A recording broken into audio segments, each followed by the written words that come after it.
Madras high court versus Adinath Sundaram. मामला कमल हसन पार्थ सारथी बनाम आदिनाथ सुंदरम। कमल हसन द्वारा हिंदू महाकाव्य महाभारत और द्रौपदी को लेकर हिंदुओं पर की गई व्यंग्यात्मक टिप्पणी। फैसले की तिथि 21 मई 2021। मामला डिसमिस। नमस्कार, मैं हूं रॉकी और आप सभी का एक बार फिर स्वागत करता हूं ETX के खास प्रोग्राम ऑर्डर में, जहां आपको मिलती हैं देश की सभी हाई कोर्ट और सुप्रीम कोर्ट से जुड़ी खबरें, आदेश, जजमेंट और टिप्पणियों की जानकारी बेहद सरल भाषा में। आगे बढ़ने से पहले एक क्लिप आपके स्क्रीन पर दिखा रहे हैं। इस क्लिप के बारे में आगे बात करेंगे कि इस क्लिप का इस केस से क्या संबंध है। एक धर्म विशेष के खिलाफ पाई गई, किसी ने अदालत में उसके खिलाफ अपील दायर की, केस किया, अदालत में मामला पहुंचा, अदालत ने लड़की को दोषी पाया और सजा के तौर पर 5 कुरान बांटने का आदेश दिया। दोनों पक्ष इस वक्त हमारे साथ मौजूद हैं। लड़की जिनका नाम ऋचा भारती है और शिकायत करने वाले हैं मंसूर खलीफा, दोनों हमारे साथ हैं। सबसे पहले ऋचा, क्यों ये फैसला आपको मंजूर नहीं?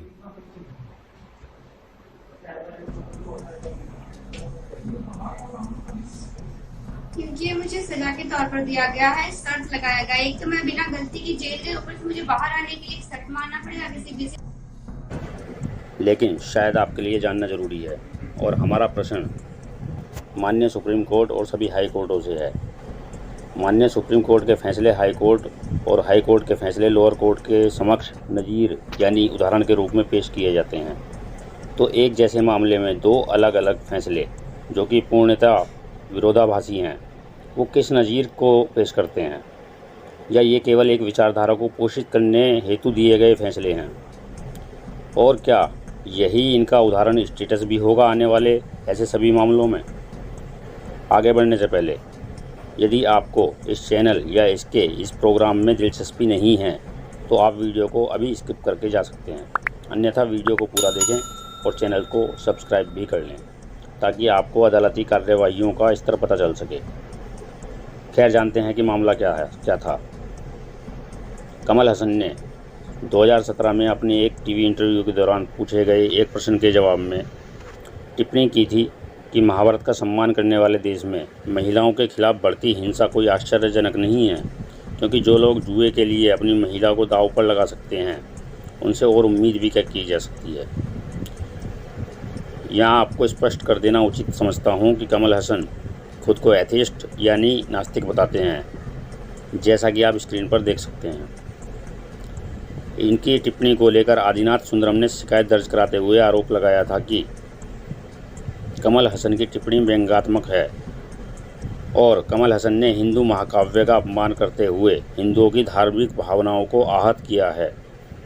उन्होंने जोर देकर कमल हसन को भारतीय दंड संहिता यानी IPC यानी इंडियन पेनल कोड की धारा 298 किसी की धार्मिक भावनाओं को ठेस पहुंचाना और टिप्पणी करना के तहत दंडनीय अपराध किया बताया था, जो कि वाजिब था।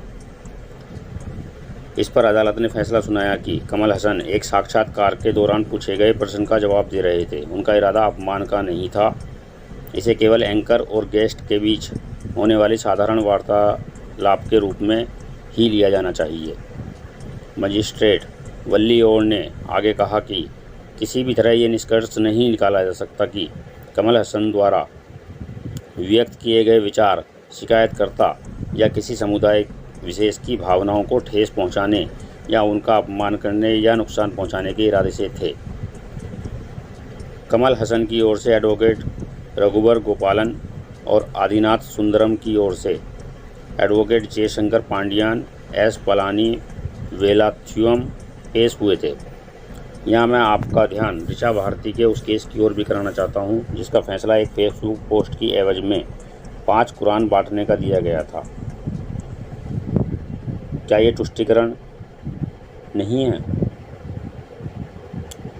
अदालतों को इस ओर ध्यान देना चाहिए। उस फैसले की भी जानकारी आपके लिए इस प्रोग्राम की किसी अगली कड़ी में हम अवश्य देंगे। समझिए और जागरूक रहिए। फिर मिलते हैं किसी नए जजमेंट या टिप्पणी के साथ। तब तक बने रहिए, सुरक्षित रहिए। जागरूकता की ओर कदम बढ़ाने के लिए आपका बहुत बहुत धन्यवाद।